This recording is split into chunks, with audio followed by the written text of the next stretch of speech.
সদ্য প্রয়াত বাবার লাশ ঢাকায় রেখে মুন্সিগঞ্জ জেলা কারাগারে বন্দি মা ও আওয়ামী লীগের সাবেক মন্ত্রী ড দীপু মনির সঙ্গে সাক্ষাৎ করেছেন তার মেয়ে তানি দীপাবলি। ১৯ আগস্ট বুধবার দুপুরে তিনি কারাগারে প্রবেশ করে মায়ের সঙ্গে দেখা করেন। দীপু মনির আইনজীবী অ্যাডভোকেট গাজী ফয়সাল ইসলাম জানান, বুধবার দুপুর ১২টার দিকে তানি দীপাবলি মুন্সিগঞ্জ জেলা কারাগারে প্রবেশ করেন। স্বামীর মৃত্যুর শেষকৃত্যে অংশ নেওয়ার সুযোগ দিতে দীপু মনির সাময়িক প্যারোলে মুক্তির আবেদনের প্রক্রিয়া চলছে বলে জানান এই আইনজীবী।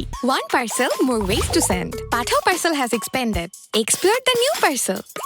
আপনারা ইতিপূর্বে জেনেছেন আজকে ২ বছর পূর্ণ হলো ডাক্তার দীপু মনি জেল হাজতে আছে। বর্তমানে মুন্সিগঞ্জ কারাগারেই আটক আছেন। তো আমরা আসছি প্যারোলে মুক্তির উদ্দেশ্যে আসছি, তবে তার আগে আমরা কিভাবে পরবর্তী শিডিউলটা করব এবং প্যারোলে মুক্তির সময় আমরা কখনকার জন্য বা কি শিডিউল করব সেজন্য আমরা ডাক্তার দীপু মনির সাথে একটু সাক্ষাৎ করার জন্য আসছি। সাক্ষাৎ করার জন্য ওনার সন্তান তানি দীপাবলিকে ভিতরে পাঠিয়েছি সাক্ষাৎ করানোর জন্য। সেখান থেকে আমরা পরবর্তী শিডিউলটা জানতে পারব।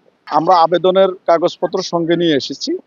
আমরা ভিতর থেকে আমাদের ডাক্তার দীপু মনির যে পরামর্শ, সেই পরামর্শ নিয়ে তারপরে আমরা ডিসি অফিস মুখে বা জেলা প্রশাসকের কার্যালয়ে গিয়ে আমরা আমাদের দরখাস্ত বা আবেদনপত্রটা আমরা দাখিল করব।